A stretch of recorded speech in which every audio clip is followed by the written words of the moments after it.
അധിക കുടുംബങ്ങളും ജോലി കഴിഞ്ഞ് വന്ന് കെട്ടിയോ വേറെ പ്ലേറ്റിലിട്ട് പെട്ടെന്ന് കഴിച്ചിട്ട് പോകും. പെണ്ണുമുള്ള പിന്നെ വന്നിരുന്ന് കഴിച്ചിട്ട് പോകും. മക്കൾ അവർക്ക് തോന്നുന്ന സമയത്ത് കയറി ഇറങ്ങി തിന്നിട്ട് പോകും പാടില്ല. അത് ബറക്കത്ത് കേടാണ്. അത് ബറക്കത്ത് കേടാണ്. വീട്ടിൽ ഒരു ഭക്ഷണം കഴിക്കുമ്പോൾ കെട്ടിയോരും കെട്ടിയോളും പിള്ളേരും എല്ലാവരും ഒരുമിച്ച് അങ്ങോട്ട് ഇരുന്നിട്ട് നിങ്ങൾ കഴിച്ചു നോക്കിയേ. കഴിക്കുമ്പോൾ ഭർത്താവ് ഭാര്യയ്ക്ക് ചോറ് വെച്ച് കൊടുത്തു. ജീവിതം പഠിക്കുന്ന മക്കൾ നമുക്കുണ്ടാകും.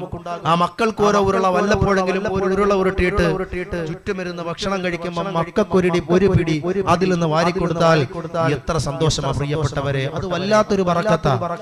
അത് വല്ലാത്തൊരു ബറക്കത്താ. ലോകത്തിന്റെ നേതാവിനോട് സ്വഹാബത്ത് പറഞ്ഞു, നബിയേ ഇന്നാ നഅകുലു വലാ നശ്ബഉ, ഇന്നാ നഅകുലു വലാ നശ്ബഉ. ധാരാളം ഞങ്ങൾ കഴിക്കുന്നുണ്ട്, വയറ് നിറഞ്ഞതായി തോന്നുന്നില്ല നബിയേ. മുത്തുനബി സല്ലല്ലാഹു അലൈഹി വസല്ലം തങ്ങൾ ചോദിച്ചു, ഫലഅല്ലകും തഅകുലൂന മുതഫരിഖീൻ.